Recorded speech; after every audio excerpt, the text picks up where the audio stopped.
So yau zan koya muku irin wannan editing din.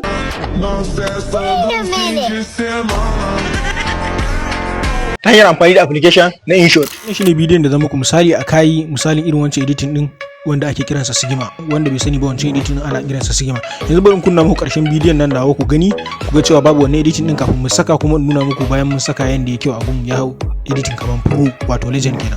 Bari ku ga yanda karshen ya kasance.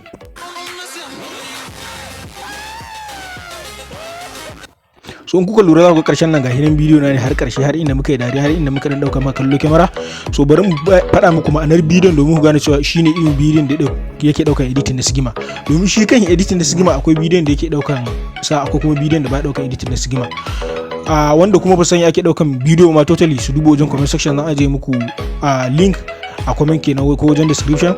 Link din za ku ga an rubuta yadda ake daukan bidiyo irin na comedy. So in mutum ya taba zai koyi yadda ake daukan bidiyo long da short, irin wannan wanda za ku ga wani daukan daga nesa, wani daukan daga kusa. So sai mutum ya koya. So farko yanayin yadda bidiyo na tafi shine bari nuna muku ma'anar bidiyon ku gani domin ku fahimci cewa editing da sigima zai hau. Farko shine gashi nan mai nafif ne ya taho, ni ma na taho da kwana, sai muka yi karo. Bayan mun yi karo sai ya tsaya, ina ta mara masifa, shi kuma yana bani hakuri. Gashi ne yana bani hakuri. So bayan yana bani hakuri still da naki hakura, ina ta mara masifa, ya leko abin da ya bata masa ransa kawai ya jijjiga kai. Bari ga inda yake jijjiga kai bayan yana ta bani hakuri, ina ta masifa, sai ya jijjiga kai daga daidai wajen ya ce min na wuce. Daidai na zo wucewa kawai ta hudu gudu ya bangaje ni. Kun gani? So wannan shine ma'anar bidiyo na. So daidai inda zan sa sigima shine inda ya bangaje ni nan. Daidai inda zan sa sigima shine inda ya bangaje ni nan. So domin sa sigima a nan wajen irin wancan editing din kenan wanda muku supporting su a farkon bidiyon nan. Domin saka irin wannan editing din abinda zaka fara na farko shine zaka zo daidai nan inda ne tsalle, gashi ne inda ya sure da lafiya, daidai inda ne tsalle nan wajen sai na ja a bidiyo editor dina na Inshot wanda yake amfani da CapCut. Zan ba shawara akan ya download din application Inshot domin yawanci abubuwan free ne gaskiya, kuma ba sai da data ba. Sai taba wajen freeze. In ka zo daidai wajen zaka sa editing na sigima kenan, sai ka taba wajen freeze. Bayan ka taba freeze sai ka screenshot din sa, normal screenshot kenan na wayarka. So bari ne screenshot din sa. Gashi ne ya screenshot.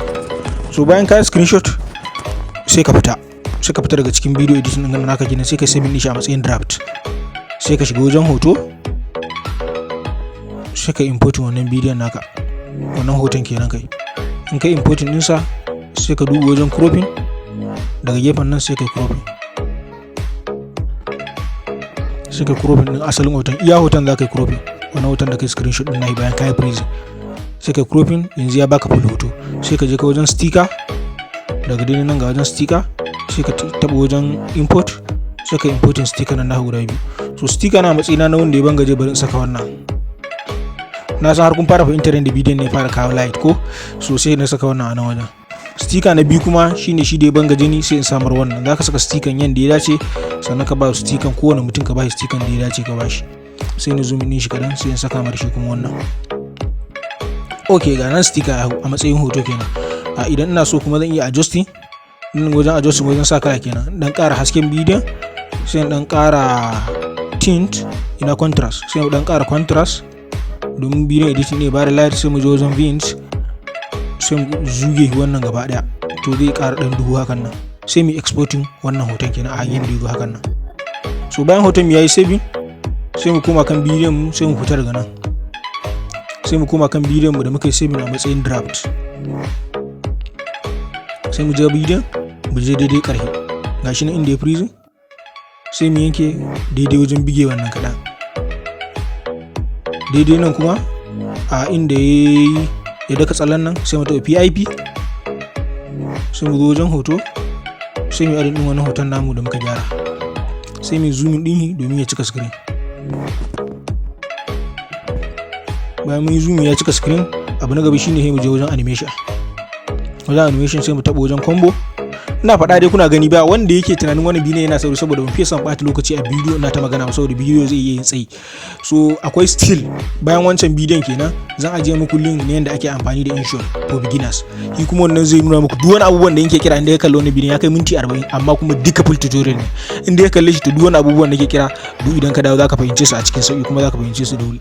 So wancan akwai wasu yara suna wasa a waje, ban sani ba ko kuna jin muryarsu. Anyway, so bayan ka zo wajen combo, sai ka ja, sai ka saka wannan post, sai ka saka na farkon nan number 2 din number 1 kai, sai ka dawo da shi ka bar shi a sakan daya.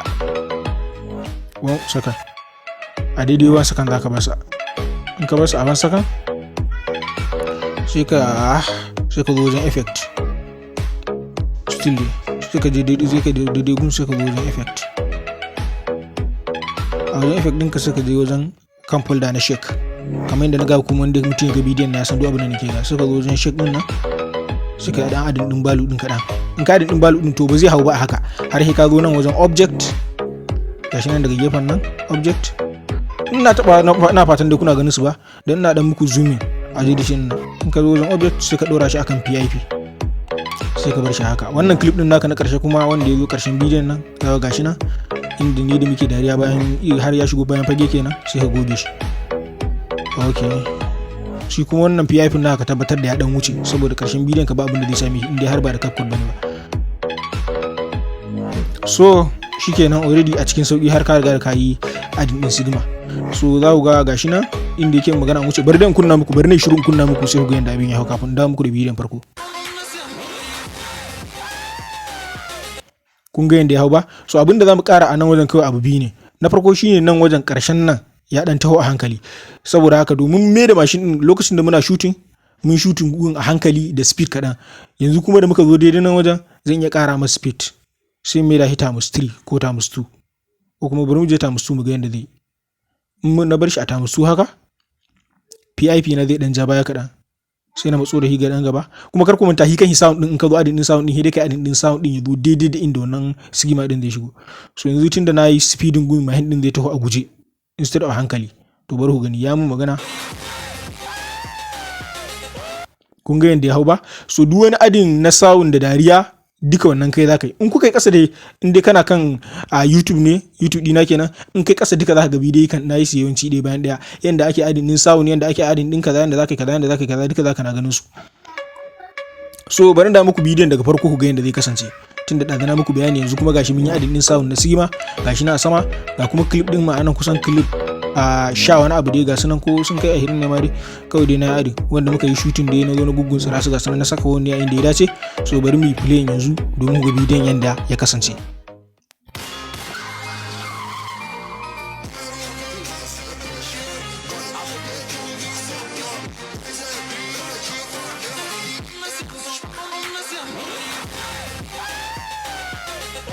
Kun ga yanda ya hau ba? Ina fatan kun gani gashi na har ƙarshe. Kun gani ba? So haka shine yanda ake editing na Sigma. Wannan notification. Haka shine yanda ake editing na Sigma.